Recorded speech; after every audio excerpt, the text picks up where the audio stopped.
তো এখন কুয়েত প্রবাসী। বলবেন যে আপনি প্রবাসী মানে? 1 ঘন্টাও যদি আমি এই দেশে থাকি তাহলে এদেশের পানি পান করতেছি, এদেশের খাবার গ্রহণ করতেছি, এদেশের রাস্তা ব্যবহার করতেছি, এদেশের যানবাহন ব্যবহার করতেছি। আমার একটা দায় আছে এই দেশে, আমাকে ওই দেশকে সম্মান জানাতে হবে। অনুরূপভাবে আপনারা যারা মাসের পর মাস, বছরের পর বছর আছেন, তাদের অবশ্যই এখানে দায় আছে। তারা একটা ক্ষেত্র তৈরি করে দিয়েছেন বলেই তো আপনি এখানে আছেন। অতএব এই দেশকে আপনাদের ভালোবাসতে হবে, এই দেশের আইন শৃঙ্খলা মানতে হবে, আপনার নৈতিক চরিত্র উন্নত করতে হবে, কাজের দক্ষতার মাধ্যমে এই সমাজের কলিজা জয় করতে হবে। এইভাবে যদি আপনি আপনার দায়িত্ব পালন করেন, এই দেশ, এই সমাজ আমাদেরকে ভালোবাসবে ইনশাআল্লাহ। আর ভালোবাসার একটা ক্ষেত্র যখন তৈরি হবে, তখন আমরা সকলেই উপকৃত হব, আমাদের দেশও উপকৃত হবে। আমি আপনাদের কাছে রিমিটেন্স ক্যাম্পেইন করতে আসিনি, লাগবে না এটা, কারণ আমি বিশ্বাস করি আমি যেমন দেশকে ভালোবাসি, আমার চাইতে আপনারা বেশি ভালোবাসেন। হয়তো আপনারা বলবেন একটু বেশি আমাদেরকে খুশি করে ফেললেন নাকি? না, অবশ্যই না। আমি তো দেশে আছি, আমি দেশে থাকতে থাকতে তিতু হয়ে গিয়েছি। কখনো মায়া করে আমাকে জেলে নিয়েছে, আর কখনো দয়া করে আমাকে বাইরে রেখেছে। আমার তাতে কিছু আসে যায় না। কিন্তু আমি তো বাংলাদেশকে সচক্ষে দেখেছি। কিন্তু আপনারা যারা মা, বাপ, ভাই, বোন, স্ত্রী, পুত্র, কন্যা, আত্মীয় স্বজন ছেড়ে এখানে এসেছেন, দেহটা থাকে এখানে, মনটা চলে যায় বাংলাদেশে। বাংলাদেশের ভালো কিছু শুনলে আপনাদের মনে খুশির জোয়ার এবং ঢেউ তৈরি হয়, আর মন্দ কিছু শুনলে আমাদের চাইতে আপনারা বেশি কষ্ট পান, কারণ চোখে দেখছেন না তো সেখানে আসলে কি হচ্ছে। এই জন্য অজানা আতঙ্ক, আশঙ্কা আপনাদেরকে কষ্ট দেয় আমাদের চেয়ে বেশি। আমার আপনাদের কাছে রেমিটেন্স ক্যাম্পেইন করতে হবে না, সেখানে আপনাদের আপনজন আছে, আর প্রিয় দেশকে ভালোবাসেন। আপনারা বিবেকের তাগিদে, ভালোবাসার টানেই আপনারা এটা করে থাকেন, করে যাবেন। আল্লাহ এই জন্য উত্তম মর্যাদা আপনাদেরকে দান করুন। আমরা আপনাদেরকে কথা দিচ্ছি, যদি আল্লাহ তাআলা আমাদেরকে কোনোদিন এই দেশের সেবা করার তৌফিক দেন রাষ্ট্রীয় দায়িত্বে, তাহলে ইনশাআল্লাহ আমরা মালিক নয়, আমরা হব জাতির খাদেম। আমরা জাতির নয়, প্রত্যেকটা ব্যক্তির খাদেম হব ইনশাআল্লাহ। আমরা এটা দেখবো না কে হিন্দু, কে মুসলমান, দেখবো না কে কোন দল করত এবং করে। আমরা দেখবো তিনি বাংলাদেশের একজন গর্বিত নাগরিক, এবং এই নাগরিকরাই আমাদেরকে এই সম্মান উপহার দিয়েছে। যারা এই সম্মান উপহার দিয়েছে, আল্লাহর কাছে আমরা তৌফিক চাইব যে তাদের পাওনাটা, হকটা যেন আমরা ঠিক মতো আদায় করতে পারি, পাহারাদারি করতে পারি। আপনারা আমাদের জন্য দোয়া করবেন। প্রিয় ভাইয়েরা, আপনারা অনেক কষ্ট করছেন আসর থেকে এখানে এসে, যারা বসেছেন, যারা দাঁড়িয়ে আছেন, এমনকি দাঁড়াবার জায়গাটাও যারা পাননি, বাইরে আছেন, আল্লাহ আপনাদেরকে অনেক জাযা দান করুন। আমি আরো 2-1টি কথা বলেই আমার কথা শেষ করতে চাই। দেশ যদি আমাদের সবার হয়ে থাকে, তাহলে এই দেশের প্রতি কর্তব্য আমাদের সবার আছে। 53 বছরে দেশ যারা পরিচালনা করেছেন, তাদের প্রতি পূর্ণ শ্রদ্ধা রেখে বলতে চাই, তারা জনগণকে সম্মান করতে পারেননি। তারা যখনই ক্ষমতায় গিয়েছেন, তখন সেবকের পরিবর্তে অনেকেই মালিক হয়ে বসেছে। এই মালিকের অনুভূতি আর সেবকের অনুভূতি কখনো এক হয়। মালিকের অনুভূতির কারণেই দুর্নীতি এবং দুঃশাসন এই বাংলাদেশ বারবার দেখেছে। আর কতবার আপনারা দেখতে চান? এটা শেষ হওয়া উচিত। এই যে ছোট মোটো এক যুদ্ধ আওয়াজ দিচ্ছে এখানে, সেও চায় না। মাশাআল্লাহ, হি ইজ ম্যাচিউরড এনাফ, আলহামদুলিল্লাহ। কেউ চায় না, এই শিশুটাও চায় না। সবাই চায় যে আমার দেশ দুর্নীতি মুক্ত হোক, গ্রাস থেকে মুক্তি পাক। তাহলে আল্লাহ তাআলার কাছে আসেন, দোয়া করি যে আল্লাহ বাংলাদেশের উপর তুমি ফেরেশতার শাসন কায়েম করে দাও। আমি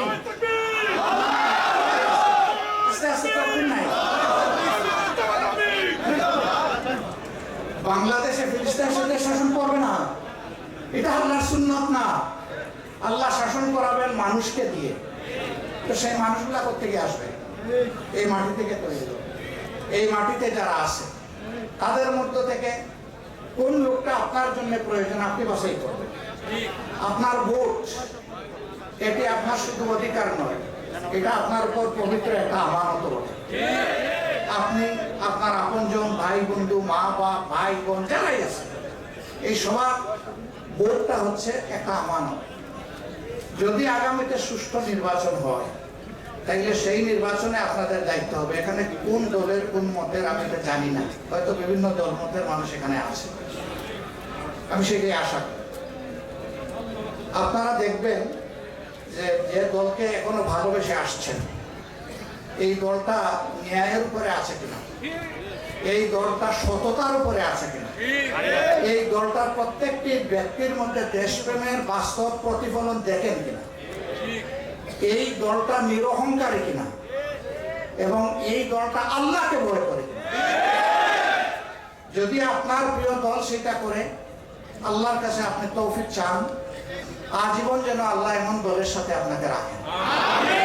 যদি দলকে সেই অবস্থানে না দেখেন, আপনার দায়িত্ব হচ্ছে দলের ভুলগুলা সোজা সাপটা দলের নেতাদেরকে বলে দেওয়া, এগুলা আপনাদের ভুল, এটা আপনাদের ভুল, এটা আপনাদের ভুল, এগুলো আপনারা সংশোধন করেন। যদি তারা সংশোধন করে, আলহামদুলিল্লাহ, আপনি ভাগ্যবান, আপনার পরামর্শ আপনার দলের জন্য কাজে লেগেছে। কিন্তু যদি দেখেন যে তারা এটা সংশোধন না করে, তাহলে আর একটা সেকেন্ড ওই দলের সাথে আপনি থাকবেন না। যেই দল অন্যায় করবে, আবার ভুল ধরিয়ে দিলে, অন্যায় ধরিয়ে দিলে সংশোধনও করবে না, এই দলকে আপনার প্রয়োজন। এই দলের সমস্ত অপকর্মের দায়ের একটা অংশ আপনার উপরে পড়বে যদি আপনি তার সাথে জেনে বুঝে থাকেন। আল্লাহ বিবেক দিয়েছেন ভালোকে কবুল করার, মন্দকে ত্যাগ করার। এখন যদি ভালোকে কবুল করেন এবং মন্দকে ত্যাগ করেন, তাহলে আলহামদুলিল্লাহ দেশ ভালোই ভালো একটা ভালো বাগানে পরিণত হবে ইনশাআল্লাহ। আমরা আশা করেছি এমন একটা দেশ যেন আল্লাহ আমাদেরকে দেন। প্রত্যেকটা মানব সন্তান তার মায়ের পেট থেকে জন্ম নেওয়ার পরে তার তিনটা অধিকার রাষ্ট্র তাকে দিবে। একটি তার বাঁচার অধিকার, অর্থাৎ তার খাদ্য বা যেগুলা তার পৃষ্ঠপোষকতার জন্য দরকার হয়। এরপরে সামান্য বয়স হলে তার শিক্ষার অধিকার।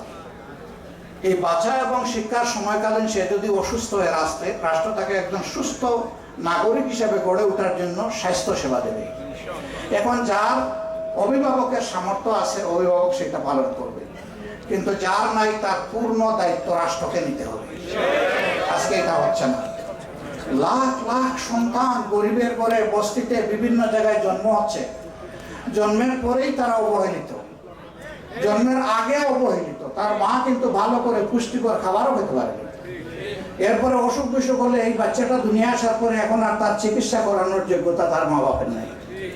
শিক্ষা তো বহু করে এই ঘরগুলা শেষ পর্যন্ত এক একটা সামাজিক যন্ত্রণায় পরিণত হয়। যে সমস্ত সন্ত্রাসীরা আছে, অস্ত্রবাজরা আছে, ডাকাতরা আছে, তারা তাদের অস্ত্র মাদক এখানে এনে রাখে। এই বাচ্চাগুলাকে ব্যবহার করে এই সমস্ত কাজে। এক সময় বাচ্চারা ঘর থেকে বের হয়ে উপরের দিকে তাকায়, ওই আমি তাকে কুড়ে করে, ওরা তাকে 10 তলায়, আমি দেখে নিব ওরা কিভাবে 10 তলায় থাকে। তার মধ্যে প্রতিশোধের আগুন চলে ওঠে। তারা তখন সরাসরি সন্ত্রাসের রাস্তায় ঢুকে যায়, সমাজের শান্তি কেড়ে নেয়। এই জন্য তারা দায়ী নয় ভাই, এই জন্য সমাজ দায়ী। সমাজ তার দায়িত্ব নেই বলে আজকে এই অবস্থা সৃষ্টি হয়েছে।